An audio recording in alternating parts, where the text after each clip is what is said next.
जय हिंद। स्वागत है आपका गुप्ता एग्जाम यूट्यूब चैनल पे। आज की क्लास में हम देखेंगे यूरोपियन यूनियन के अंग से संबंधित महत्वपूर्ण तथ्यों को।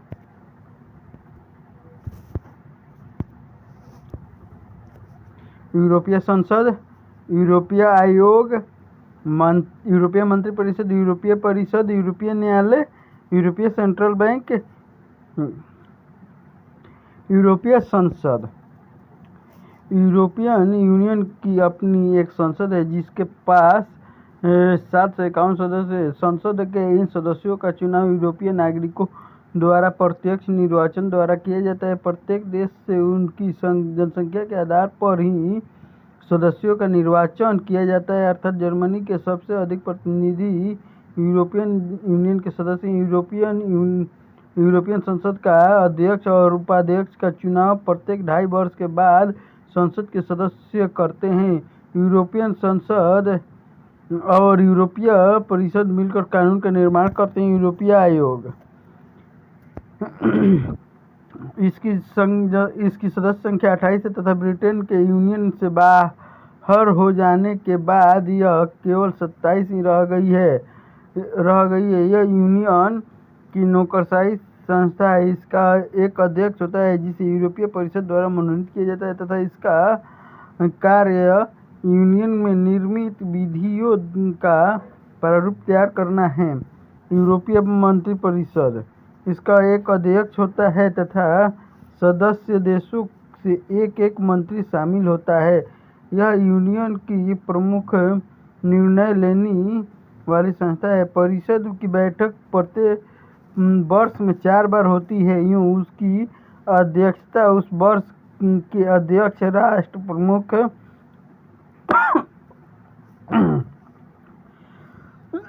प्रमुख करते हैं। यूरोपीय संघ की अध्यक्षता का कार्य प्रत्येक सदस्य देश क्रमानुसार 6 महीने के लिए करता है। यूरोपीय परिषद, यह एक अध्यक्ष का चुनाव करती है जो यूरोपीय आयोग तथा यूरोपीय यूनियन का अध्यक्ष होता है। इसे 2.5 वर्ष के लिए चुना जाता है। यूरोपीय न्यायालय, इसके प्रत्येक सदस्य देश से एक न्यायाधीश को 6 वर्ष के लिए चुना जाता है। ये न्यायाधीश यूनियन की विधियों की व्याख्या करते हैं। यह न्यायालय लक्समबर्ग में स्थित है। इसमें 3 अलग अलग न्यायालय हैं: court of justice, general court, civil सेवा अधिकरण। यूरोपीय सेंट्रल बैंक, इसका स्थापना यूरोप के आर्थिक एकीकरण के लक्ष्य से की गई थी, जिसके चलते समान मुद्रा को अपनाया गया।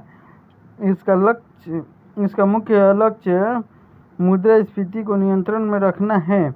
हालांकि सेंट्रल बैंक में आर्थिक सहायता देने का प्रावधान नहीं है, परंतु फिर भी ग्रीस की आर्थिक दशा को देखते हुए बैंक द्वारा उसे आर्थिक सहायता प्रदान की गई है। यह बैंक जर्मनी फ्रैंकफर्ट में स्थित है। यूरोजोन, यूरोपीय आर्थिक समुदाय, यह यूरोपीय संघ के 28 सदस्य देशों में से अन्य देशों का एक मौद्रिक संघ है जिन्होंने अपने देश की मुद्रा के स्थान पर यूरो की अपनी वैधानिक मुद्रा के तौर पर अपनाया है। यूरोपियन सेंट्रल बैंक को यूरोजोन की मुद्रा नीति तय करता है। यूरोपीय संघ इस समय विश्व का सबसे बड़ा एकीकृत बाजार है, जहां सभी सदस्य राज्यों में वस्तु, वित्तीय सेवाओं का मुक्त आदान प्रदान होता है। यूरोपीय संघ का विश्व के कुल जीडीपी के लगभग 30% भाग पर नियंत्रण है। 2007-08 के आर्थिक संकट के बाद यूरोजोन ने सदस्य देशों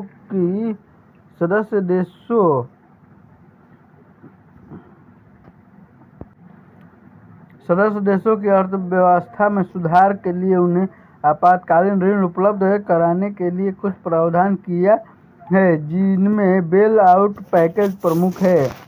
यूरोपीय संघ के कुछ अन्य संगठन 1951 में यूरोप के 6 देशों फ्रांस, पश्चिम Germany, Netherlands, Luxembourg, Belgium, Italy ने पेरिस की संधि के द्वारा यूरोपीय कोयला एवं इस्पात की स्थापना की। 1957 में रोम की संधि के तहत यूरोपीय कोयला और इस्पात समुदाय तथा यूरोपीय आर्थिक समुदाय के संस्थापक देशों ने यूरोपीय परमाणु ऊर्जा समुदाय की स्थापना की। यूरेटम का मुख्य उद्देश्य शांतिपूर्ण कार्यों के लिए नाभिक ऊर्जा का विकास करना है। यूरोपीय आर्थिक समुदाय ही यूरेटम के कार्यों का नियंत्रण करता है।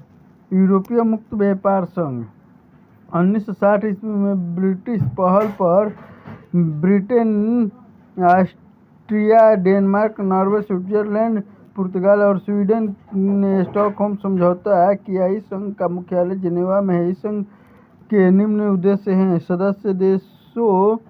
सदस्य राष्ट्रों के बीच परस्पर व्यापार के लिए करों में सैन्य कमी करना, पश्चिमी यूरोप को एक बाजार का रूप देना, विश्व व्यापार में भागीदारी बढ़ाना। निष्कर्ष: यूरोपीय यूनियन विश्व के सबसे मजबूत क्षेत्रीय संगठनों में से एक है, परंतु ब्रिटेन के इससे बाहर हो जाने के फैसले से इसके विस्तार में बाधा आने की संभावनाओं के अटकलें लगाई जा रही है। क्योंकि यूनियन में सबसे अधिक योगदान करने वाला ब्रिटेन है, लेकिन देखा जाए तो कोई भी संगठन एक सदस्य के बलबूते नहीं चलता, बल्कि संगठन के सभी सदस्यों की अहम भूमिका होती है। यूनियन का सदस्य बनने के लिए सर्बिया, हर्जेगोविना, अल्बानिया इत्यादि देश तत्पर हैं। यूरोप संघ की सदस्यता के लिए पूर्वी यूरोप के देशों के साथ साथ भौगोलिक रूप से यूरोप से पृथक देश तुर्की भी प्रयासरत है। तुर्की की सदस्यता को लेकर संघ के कुछ देश आपत्ति जताते हैं। द्वितीय विश्व युद्ध के पश्चात वर्तमान में यूरोप के समक्ष सबसे बड़ी प्रवासी एवं शरणार्थी संकट उत्पन्न हो गया है। इस संकट का मूल कारण एशियाई और अफ्रीका देशों में हो रही है उथल-पुथल है। इस संकट को सीरिया, गृहयुद्ध, अरब क्रांति, यमन में हिंसा आदि ने बढ़ाया है। यह संकट दुनिया के समक्ष 2015 में सामने आया है, जब बड़ी संख्या में शरणार्थी भूमध्य सागर पार करके दक्षिण पूर्व यूरोप के मार्ग से यूरोप में शरण लेने के लिए पहुंचने लगी। यूरोपीय संघ ने ऑपरेशन सोफिया शुरू की थी और एक कोटा सिस्टम तय करने का प्रस्ताव रखा ताकि संघ के सीमावर्ती राज्यों से दबाव को कम किया जा सके।